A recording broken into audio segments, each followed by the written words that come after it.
Oke, silakan Bu Ari. Aduh, kaki saya. Baik, saya akan memulai presentasi pada hari ini.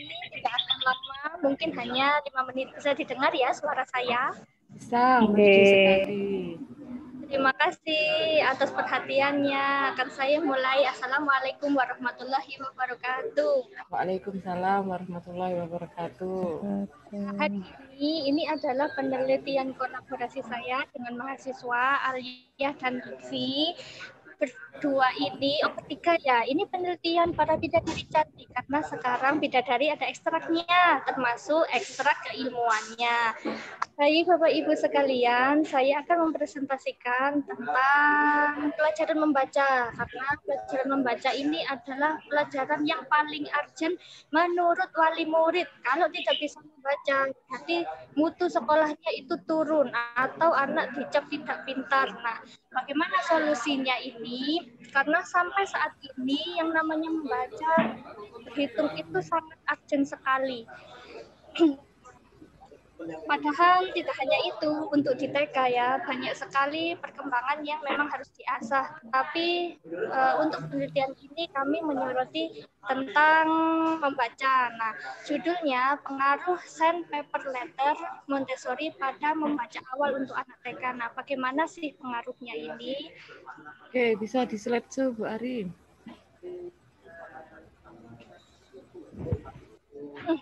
Di slide aja.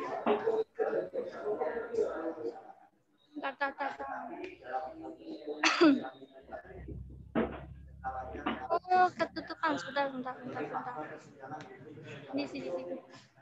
Ih, jahit. Nah, ini latar belakangnya adalah boleh tidak sih sebenarnya mengajarkan membaca untuk anak? Kalau menurut IRA, International Reading Association, kemampuan membaca dan menulis anak boleh dilakukan ketika sudah menginjak usia 5 atau 6 tahun. Nah, diperkuat oleh NCTM pada 6 tahun itu sudah siap untuk membaca simbol. Huruf kan simbol, angka juga simbol, bilangan juga simbol, berarti sudah boleh. Nah, tapi bagaimana tekniknya? Nah, di lokasi penelitian ini, lokasi penelitiannya ada di RA Sihabudin. Kita ambil sampel sebanyak 5 di kelas B. Metode penelitiannya ini memakai kualitatif deskriptif. Nah, sebentar. Nah, kenyataan di lapangan ini, pembelajaran membaca itu hanya menggunakan textbook. Jadi seperti buku tulis saja, buku tulis. Setelah membaca, anak-anak menulis. Setelah membaca, anak-anak menulis. Nah, sehingga nuansa bermainnya itu kurang dan hanya melibatkan kemampuan kognitif saja.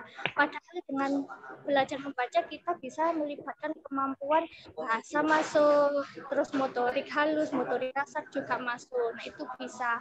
Nah, ini adalah permasalahan di lapangan. Sedangkan wali murid tidak mau tahu, pokoknya anak-anak harus bisa membaca. Nah, membaca awal, mengenalkan hurufnya itu terlebih dahulu, bukan mengenalkan kata, kemudian dibagi menjadi suku kata dan pengenalan huruf. Tapi ini mengenalkan huruf terlebih dahulu. Padahal dengan mengenalkan huruf terlebih dahulu itu lebih lama untuk kemampuan membacanya anak-anak. Terus hal tersebut kan membosankan karena tidak ada nuansa bermainnya, sehingga pengaruh pada efek jangka panjang pada minat baca. Bukan bisa membacanya, tapi minat baca anak itu nanti berkurang ketika dewasa karena membaca itu tidak asik. Statementnya dari awal sehingga minat bacanya turun dan anak-anak mengalami kesulitan mengenali huruf dalam prosesnya karena memang sudah jenuh.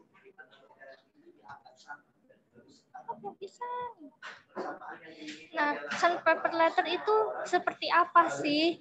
Nah, ini terdiri dari kertas amplas yang kasar sehingga nanti anak-anak meraba. Ini sudah ada gambarnya. Ini yang pertama yang dikenalkan adalah huruf vokal dulu. Karena untuk pelafalan huruf konsonan itu beda. Bukan A, B, C, D, tapi A, E, H, E. Begitu ya. Nah, memudahkan nantinya untuk pelajaran membaca. Nah, setelah anak-anak nanti meraba huruf A, lalu melafalkan A, ayam, A, ayah. Nah, itu untuk memudahkan pemahaman, oh kalau A itu nanti fungsinya di kata ayam, ayah. Berarti ayam itu depannya A, ayah itu depannya A. Nah, seperti itu. Nah, ternyata setelah dilakukan penelitian, dilakukan perlakuan, anak-anak lebih cepat mengenal huruf vokal. Karena teknik itu tadi, anak-anak lebih mengerti metode membaca karena langsung dihubungkan dengan kata. Dan anak-anak mengenal huruf dengan meraba. Jadi huruf A merabanya itu harus betul sehingga memudahkan untuk menulis huruf. Perlu diketahui kalau menulis huruf ini itu yang betul adalah satu guratan, bukan terpisah-pisah. Jadi A, B, C itu huruf A satu guratan karena mempermudah untuk menulis huruf tegak bersambung nantinya ke depannya. Karena pelajaran di TK adalah fondasi untuk pelajaran seterusnya. Jadi kita tidak boleh egois, harus bisa, tapi apa efek jangka panjangnya? Begitu ya Bapak Ibu. Nah, penggunaan sandpaper letter ini juga menytimulus indera peraba anak. Karena menurut Montessori, yang namanya anak TK adalah anak-anak yang mengalami periode-periode otak menyerap. Jadi apapun yang kita lakukan itu diserap. Apapun yang dilakukan anak itu nanti juga diserap dan berkembangnya kemampuan indrawi. Kalau perkembangan anak-anak yang berkembang adalah indrawi, berarti yang diasah harus indrawinya. Seperti peraba, karena sandpaper letter itu kan memakai kemampuan taktil anak meraba. Nah, ketika meraba nanti anak-anak akan berpikir, oh ini rasanya huruf A seperti ini. Lalu dicoba untuk menulis sesuai arah rabaannya sehingga guratan untuk di bukunya itu juga betul. Terus perabaan mempermudah representasi simbol sehingga memudahkan anak-anak menulis. Representasi ini cara mengungkapkan apa yang ada di pikirannya. Jadi ketika anak merabanya lurus, berarti ketika disuruh menulisnya nanti akan lurus. Nah, itu yang namanya presentasi. Representasi ini tidak mudah ya. Kalau hanya garis itu mudah, tapi kalau huruf dan angka itu sulit. Ini apa sih sebenarnya? Ini untuk apa? Satu ini berapa sih sebenarnya? Nah, itu yang namanya representasi. Jadi untuk representasi ini akan mudah karena adanya media pembelajaran. Nah, memudahkan membaca karena ejaan konsonannya. Seperti ini buku. Nah, ini bacanya begini, Bu. Ini, bu, aku. Nah, gitu. Jadi bukan A, B, C, D, E. Tapi begitu dirangkai, anak-anak susah membacanya. Tapi kalau pakai sandpaper letter, mengenalkan huruf konsonan dan vokalnya, metodenya seperti ini. Karena ketika disambung, nanti memudahkan anak-anak untuk membaca. Nah, terima kasih. Demikian yang bisa saya paparkan. Oke, terima kasih Bu Ari atas presentasinya hari ini. Jadi ini nanti gini aturan mainnya, setelah presentasi, terus nanti ada sesi tanya jawab. Nah, sebelum masuk ke presenter berikutnya, yaitu saya sendiri, karena memang belum ada yang hadir lagi satu presenter. Nah, ini sebelum keburu lupa sama materinya Bu Ari, dan mumpung presenternya atau yang presentasi ini cuma sedikit, jadi monggo mungkin audiens jika ada pertanyaan ke Bu Ari terkait tema sandpaper letter ya, ini menarik sekali nih Bu Ari ini. Mungkin teman-teman ada yang ingin tahu lebih dalam terkait penerapannya ini seperti apa, dan kira-kira ini cocoknya untuk anak usia berapa aja sih gitu. Apa mulai anak lahir gitu sudah bisa diberikan ini atau bagaimana? Nah, tuh mungkin monggo teman-teman jika ingin bertanya ke Bu Ari, mumpung bisa ketemu langsung sama Bu Ari, ini jarang-jarang nih bisa ketemu seperti ini langsung tanya jawab ya. Monggo. Yuk.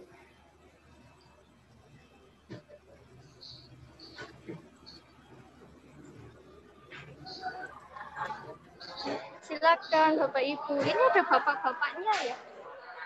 Terima kasih Pak Ros. Oke. Ada pertanyaan enggak? Biasanya masuk klik. Klik sudah masuk. Monggo jika ada pertanyaan ke Bu Ari. Oh ya, ini ada. Oh, bisa didengar ya suara saya? Bisa. Oh ya, ini ada yang tanya Bu Nancy. Bu Nancy. SPL yang suku kata pripun? Terus SPL yang suku kata dan paper letter yang suku kata bagaimana Bu? Terus ada lagi nih. Assalamualaikum Bu, saya izin bertanya. Ini Mas Alteko. Selain sandpaper, apa ada alat bantu lain untuk mengajarkan huruf pada anak? Nah, oke. Ada 2 pertanyaan Bu Ari. Monggo silakan kalau mau langsung dijawab.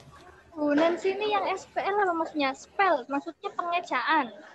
SPL sandpaper letter. Mungkin gitu maksudnya ya Bu. Jadi disingkat jadi SPL.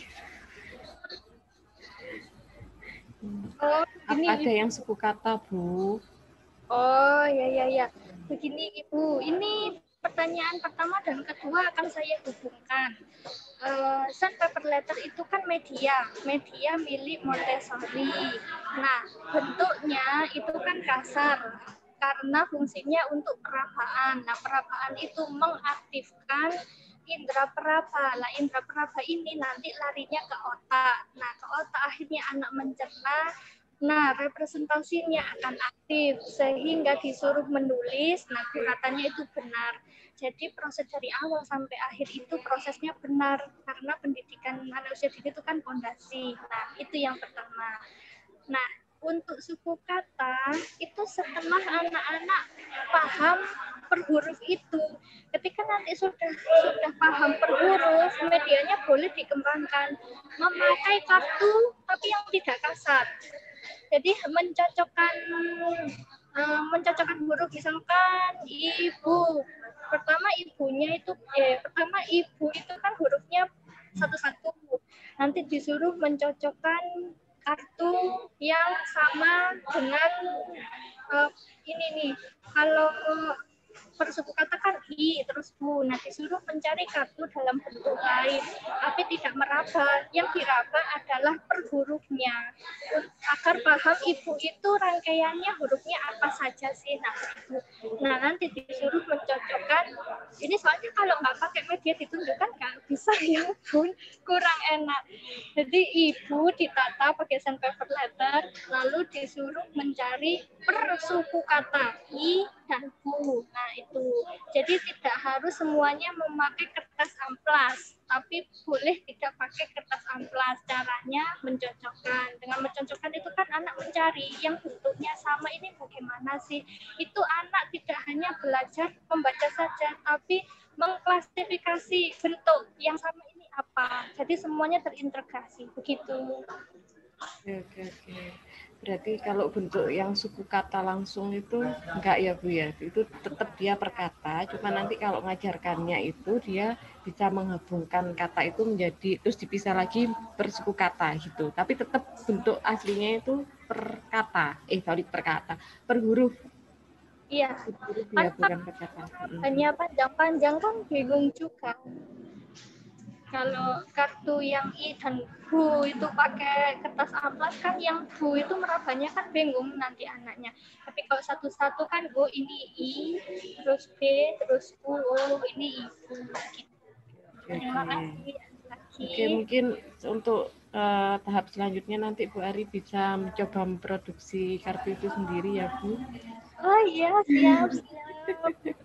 Ya, ini sama itu ya. Ini karyanya ini sama mahasiswa siapa Bu? Alia, Mbak Alia sama Lutfi ya. Lutfia Sefta. Oke, jadi artikelnya Bu Ari ini jadi buku paper yang disubmit di Konferensi Nasional Pendidikan Islam saat ini yang dipresentasikan oleh Bu Ari terkait sandpaper letter. Nah, itu karyanya Bu Ari dengan dua mahasiswa cantik-cantik yaitu Mbak Lutfia sama Mbak Alia. Oke, sangat menarik sekali. Bu, untuk yang pertanyaan tadi, selain sandpaper, apa ada alat bantu lain untuk mengajarkan huruf pada anak? Nah, ada dijawab tidak? Pakai kartu yang tidak harus kertas amplas. Oh, tapi yang kertas amplas. Super suku kata, per huruf, per kata. Sebenarnya banyak banget ya yang bisa dijadikan media untuk mengajarkan atau mengenalkan anak-anak tentang huruf. Nah, yang paling sederhana, yang nggak modal sama sekali, mungkin kalau di depan rumah ada pasir atau ada tanah kosong, nah diajak aja nulis pakai jari tangannya itu, A, B atau coret-coret bikin gambar cacing, gambar ulat, gambar mie pangsit gitu. Nah ya, itu yang mungkin yang paling sederhana, yang paling basic ya Bu. Oke, tapi ini menarik banget, ini bisa dikembangkan lagi lebih lanjut. Oke. Itu ada pesan dari grup besar, para moderator, pastikan para presenter tidak salah room ya. Ini mungkin ada yang masih tersesat di room lainnya Bu Ari, karena masih kurang satu presenter yang belum masuk di room di sini. Oke, ini apakah huruf braille juga bisa buat alat bantu belajar huruf? Nah, huruf braille itu timbulnya juga kan Bu Arian. Dan susunan, tapi mungkin susunannya tidak plek-ketiplek sama huruf abjad gitu ya. Saya kalau lihat langsung huruf braille memang belum pernah lihat langsung di bentuk fisiknya, cuman kalau di gambarnya pernah. Saya pernah, huruf braille itu kertasnya beda, jadi seperti alat terus diberi kertasnya memang agak tebal, itu dicucis itu loh Bu. Nanti kalau nah itu tinggal dibalik pensilnya, itu pensilnya untuk menghapusnya itu untuk meratakan kertas itu rapi. Nah huruf braille ini memang bisa untuk belajar huruf, karena huruf itu kan per huruf memang, seperti Ari, A, T-nya berapa, F, I. Nah itu memang khusus untuk anak-anak yang pintar khusus kan. Sudah tidak zamannya ABK, kasihan itu nah itu bisa. Oke, ada pertanyaan lagi? Saya rasa, ternyata muncul lagi pertanyaan Bu Ari. Ini temanya menarik sekali memang ini. Apakah pelafalannya pada anak KB sekaligus sambil perabaannya saja nggak apa? Apakah pelafalannya pada anak kelompok bermain sekaligus sambil perabaannya saja nggak? Nah, Bu maksudnya Bu Ngapunten. Maksudnya kalau di anak usia 3-4 tahun atau KB itu kan hanya sekedar menghafal saja. Jadi untuk penggunaan SPL itu hanya sekedar meraba dan menghafal saja, ngoten nggih. Melafal sambil mengucapkan hurufnya saja, ngoten nah. Ngoten nggih Bu Ari? Ya, begini Ibu.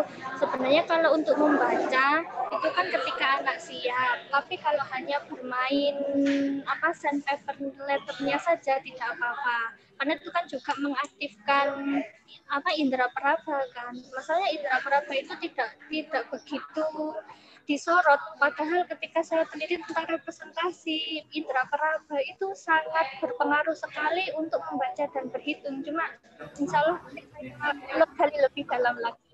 Jadi untuk anak-anak kelompok bermain tidak apa-apa meraba dan dikenalkan. Cuma jangan disuruh menghafal. Jangan ditekan ini ini kemarin sudah kenapa sekarang tidak ngerti. Nah itu jangan ya. Ibu pengalaman sekali itu kayaknya. Nggih. Matur nuwun Pak Ari. Muti. Nggih. Sama-sama Bu Uma. Nah, ini karena langsung jadi dari praktisi kelompok bermain ya. Jadi pertanyaannya seputar anak-anak kelompok bermain, bagaimana implementasinya si sandpaper letter tadi untuk anak kelompok bermain. Oke. pelan-pelan Bu ya. Ini kebiasaan bunda-bunda Piaut ini kalau ngomong ini kecepatannya radius 80 km per jam. Ya, Lebih. mohon maaf. Mungkin saya mau menambahkan sebentar ya, Bu. Oke, monggo. Lama juga nggak apa-apa, Bu.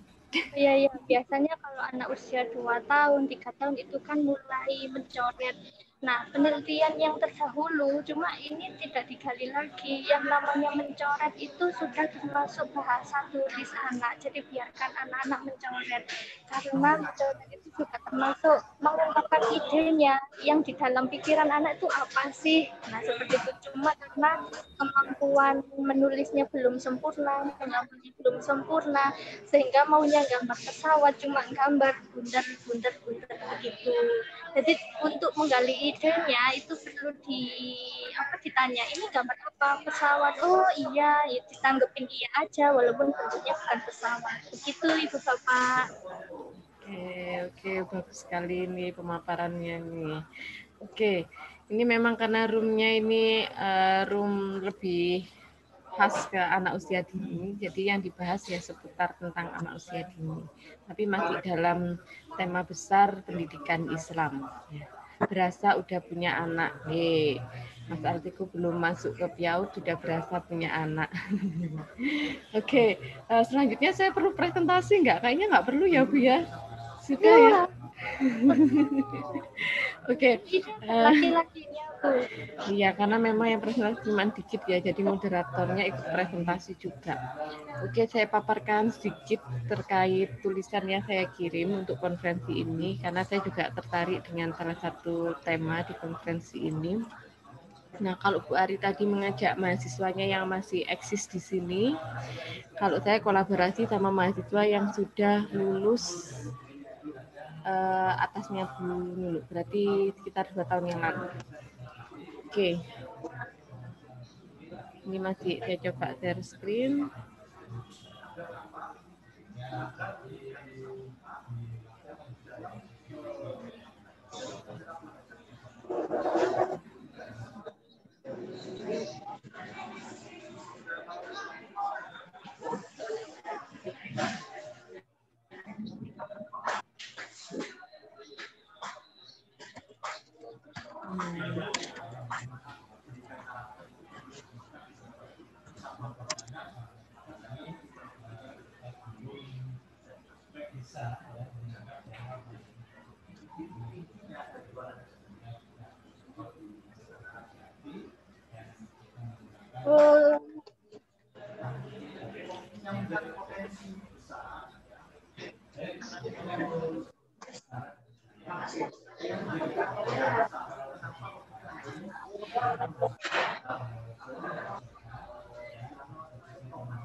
Oke. Sudah tampak ya? Sudah. Oke, ini bahasannya saya angkat masih terkait tentang bahasa anak. Jadi tema yang saya ambil yaitu berbahasa anak melalui cerita Islami. Jadi kalau dari judulnya aja mungkin sekilas sudah tampak bahwa ini yang dibahas itu bukan hanya seputar perkembangan bahasa anak saja, tapi bagaimana menstimulus bahasa anak itu menggunakan bahasa anak. Jadi orang tua atau pendidik harus berbahasa anak. Harus berbahasa anak di sini maksudnya bukan orang tua atau pendidik ikut babbling ala-ala bayi atau ikut cadel-cadel apa bahasa Jawanya kalau cadel pelat. Nah, bukan seperti itu, tapi lebih pada ke menyampaikan ujaran atau menyampaikan kata-kata berbicara itu dengan bahasa yang mudah dipahami oleh anak-anak. Nah, salah satunya yaitu melalui cerita Islami. Oke, ada 3 poin besar yang melatar belakangi tulisan ini. Jadi yang pertama terkait pentingnya perkembangan bahasa anak itu sendiri. Kalau ini sudah bukan jadi rahasia lagi ya, bahwa dalam pendidikan anak usia dini itu ada aspek-aspek perkembangan yang penting sekali untuk dikembangkan. Salah satunya yaitu perkembangan bahasa anak atau aspek bahasa anak. Nah, salah satu cara untuk mengembangkan bahasa anak itu sendiri yaitu dengan cara berbahasa anak. Nah, menstimulus perkembangan bahasa anak dengan cara pendidik atau orang tua atau orang sekitar anak itu mengajak komunikasi si anak dengan bahasa yang mudah dipahami oleh anak-anak.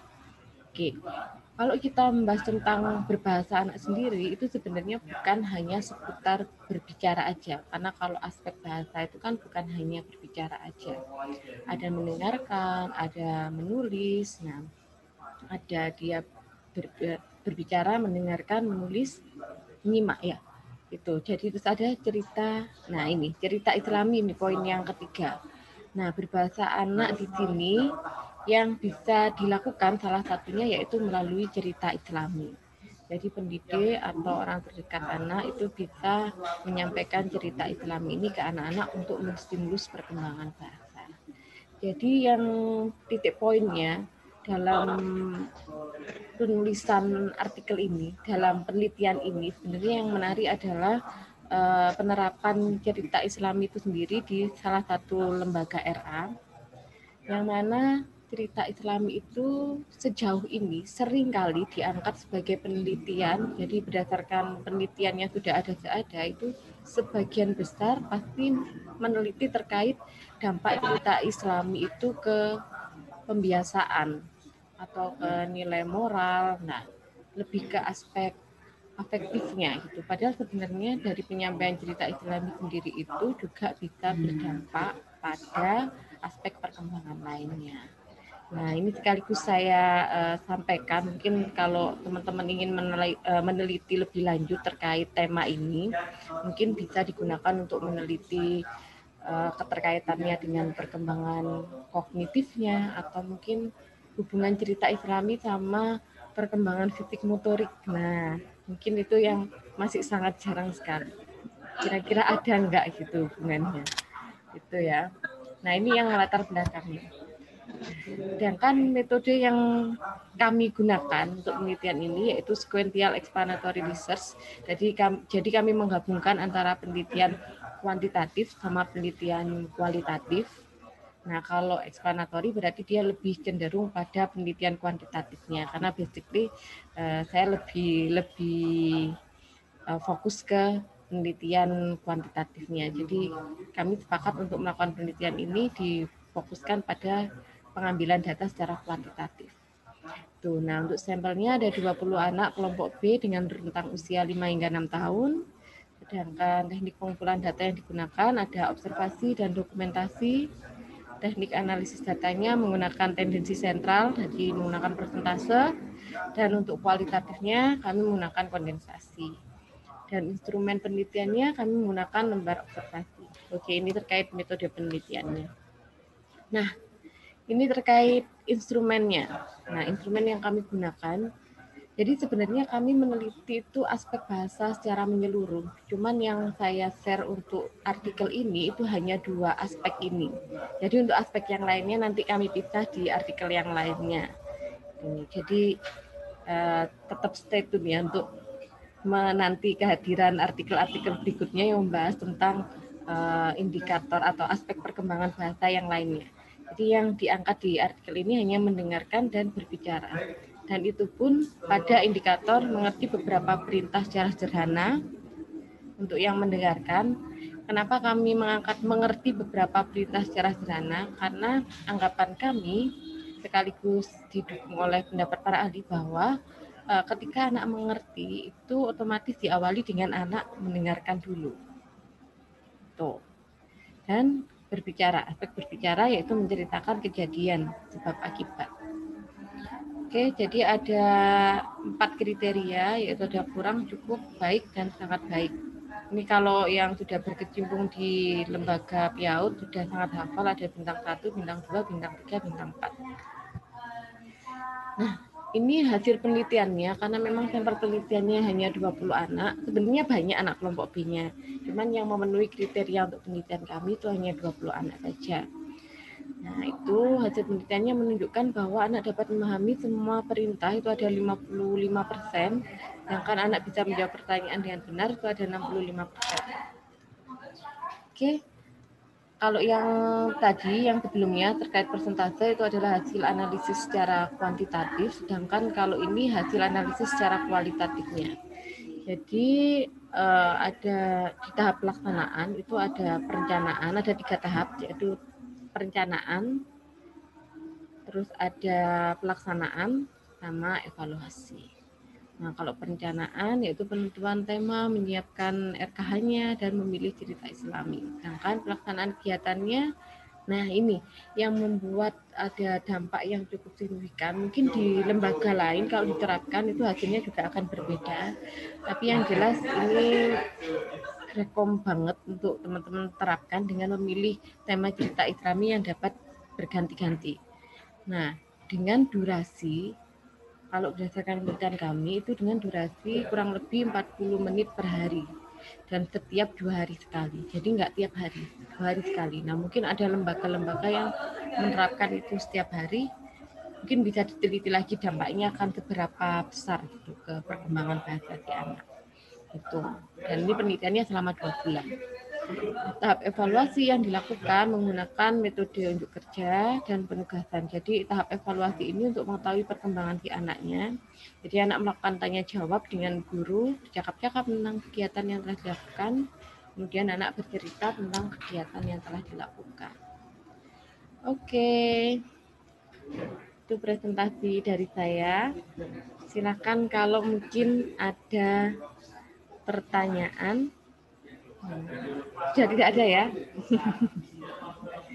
Oke, jadi memang penelitian yang mungkin ini ada sedikit perbedaan ya, karena memang temanya itu terkait bahasa. Kalau Bu Ari tadi langsung ke medianya, kalau saya lebih kepada proses dari pengenalan bahasanya ke anak.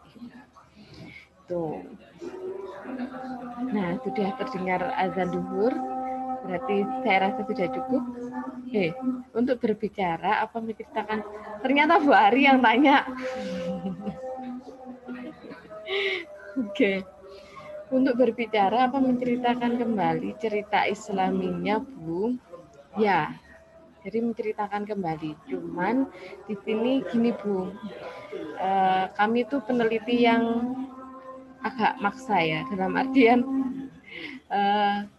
benar kami mengambil data yang ada di lembaga tersebut, tapi seiring berjalannya waktu kita evaluasi lagi bahwa selama ini yang sering terjadi itu di lembaga itu ketika meminta anak untuk menceritakan kembali dan si anak menceritakan kembalinya itu nggak matching sama yang diceritakan guru, gurunya mencak-mencak.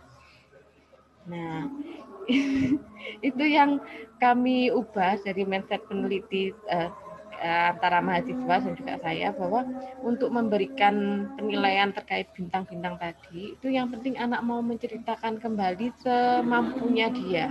Jadi menurunkan grade-nya, grade dari bintang 4 yang anak harus perfect banget menceritakan satu buku full, mulai dari Assalamualaikum sampai Waalaikumsalam harus sama persis kayak gurunya, itu kita ubah.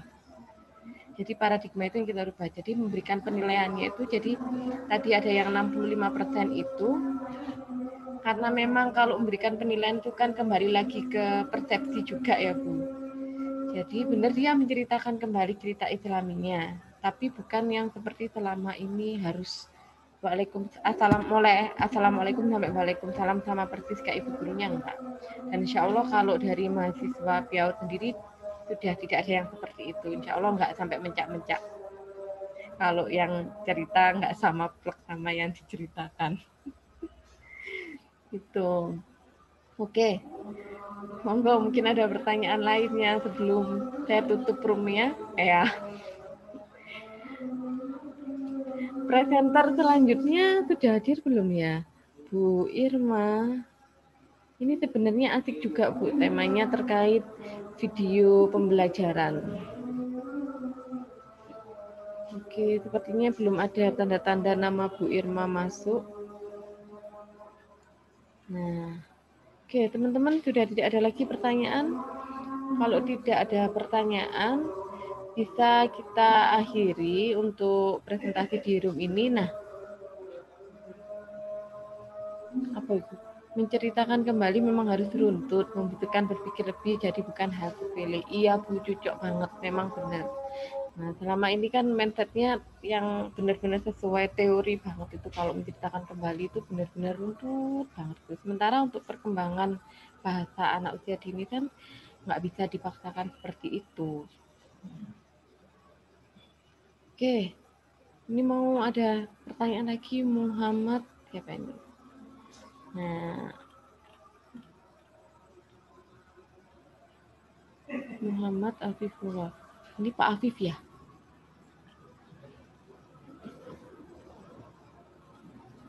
Bu, kalau cerita pakai novel bagaimana? Sepertinya Mas Alteko ini aktif sekali ya. Maksimal 40, Bu. Sebentar, ada pertanyaan. Oh ya, Bu Uma, ceritanya memang harus maksimal 40, Bu. 40? Apanya, Bu?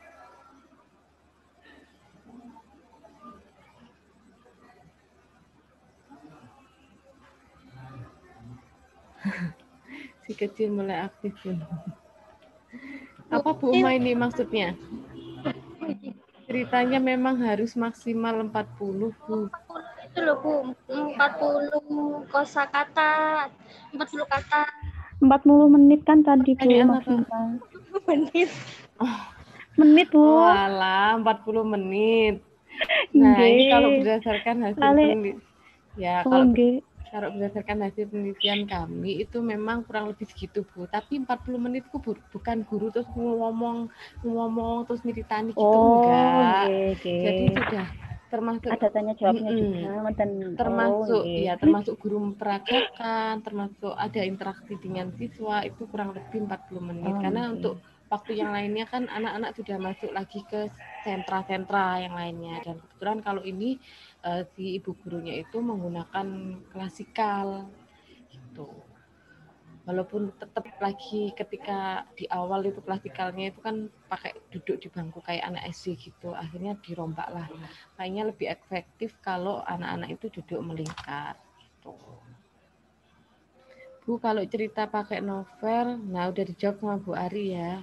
Kalau pakai metode JM kita pakai William Shakespeare. William Shakespeare. Nah, Mas Alteko tahu nggak metode CM? Ini bahasanya paut-paut nih. Oke, kalau novelnya J.K. Rowling ya Mas Alteko saja nanti yang nyoba ya untuk dibaca, dihatamkan dulu, baru diceritakan ke anak-anaknya. Oh Mas, untuk pemilihan kenapa pakai William Shakespeare ini karena kosakatanya lebih tinggi, tapi kalau tidak cocok. Jadi pembelajaran bahasa ini memang kosakata, lebih ke kosakata. Jadi untuk metode catat mention kita pakainya William Shakespeare itu karena pemilihan kosakatanya itu sastra banget. Nah begitu Mas. Kalau J.K. Rowling pemilihan katanya tidak sastra banget, tapi lebih ke alur cerita, jadi kurang cocok. Begitu. Oke. Ini alhamdulillah kita kedatangan presenter yang memang fokusnya beliau di bidang bahasa, jadi bukan bahasa anak usia dini aja, tapi juga bahasa orang dewasa. Oke, jadi sekedar info saja, presenter kita hari ini walaupun cuma satu, tapi ini seperti mendatangkan narasumber dari penerbit buku ternama ya, karena beliau juga sedang proses untuk menerbitkan berapa buku Bu? 4 buku ya? Iya, masih ongoing 4. Sama salah satu mahasiswanya juga, mungkin hadir di sini juga. Nah, jadi jawabannya akan lebih spesifik daripada jawaban saya, karena memang beliaunya concern di perkembangan bahasa. Ya. Oke. Kan matematika. Kalau saya concern di metodologi penelitian aja. Oke. Silakan mungkin ada pertanyaan yang lainnya, karena memang yang presentasi sudah selesai mempresentasikan semua temanya, jadi sudah mempresentasikan semua artikelnya. Nah, ada satu lagi yang belum datang sampai acara ini mau berakhir, ternyata masih belum datang juga. Kalau boleh tahu yang jenis kosakatanya yang sama dengan William Shakespeare siapa saja, Bu?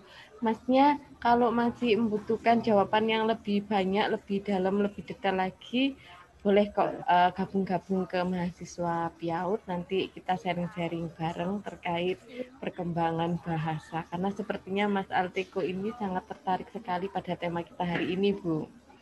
Apalagi kalau dibilang pematerinya ini dari materinya berasal narasumber dari penerbit ternama PAI Rasa Piau dong. Oh ini PAI bukan PGMI. Apa? Ya, welcome to PGMI. Nah ya ternyata tertariknya di room kita, Bu, di room bahasa. Alhamdulillah. Mungkin beliaunya juga sedang mendalami ilmu bahasa ya. Oke. Terima kasih sekali para audiens di room 5. Alhamdulillahirrahmanirrahim. Akhirnya presentasi untuk subtema perkembangan bahasa anak itu bisa terlaksana dengan baik, lancar sekali, walaupun cuma ada 2 presenter, tapi insya Allah cukup memberikan ilmu baru kepada teman-teman semua. Terbukti ini ada salah satu audiens yang masih ingin tahu terus terkait perkembangan bahasa ini seperti apa. Sepertinya menarik sekali nih anak usia dini nih. Ya, itu ya. Oke, saya rasa cukup. Mungkin kalau teman-teman ingin join di room yang lainnya atau ingin jalan-jalan tahu kondisi room lainnya silakan. Tapi kalau mau balik ke room besar dipersilakan.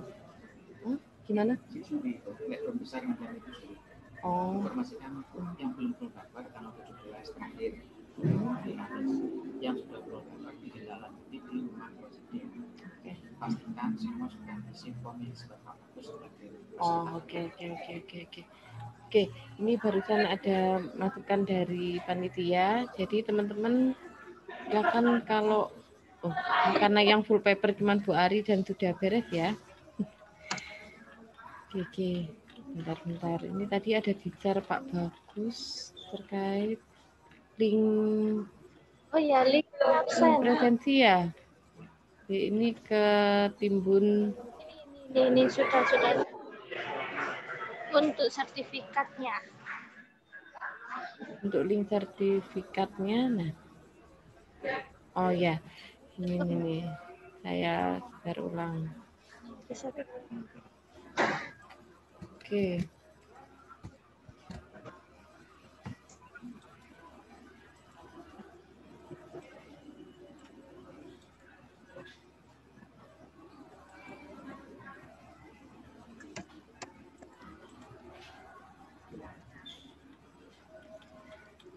Oke, ini tadi sudah di-share link sertifikatnya sebelum teman-teman meninggalkan room. Nah, tadi titipan dari panitia itu sebenarnya seputar submit full paper. Jadi yang presenter yang belum submit full paper itu silakan segera submit, dan untuk proses reviewnya Bu Ari nanti tetap dipantau melalui online conference Unisma ya. Jadi insya Allah setelah ini masih ada tindak lanjut terkait artikel yang disubmit sama Bu Ari sampai nanti publish di online conference Unisma di webnya KNPI. Oke, saya rasa itu saja. Mohon maaf jika ada salah-salah kata. Semoga apa yang dipresentasikan hari ini bisa bermanfaat untuk kita semua.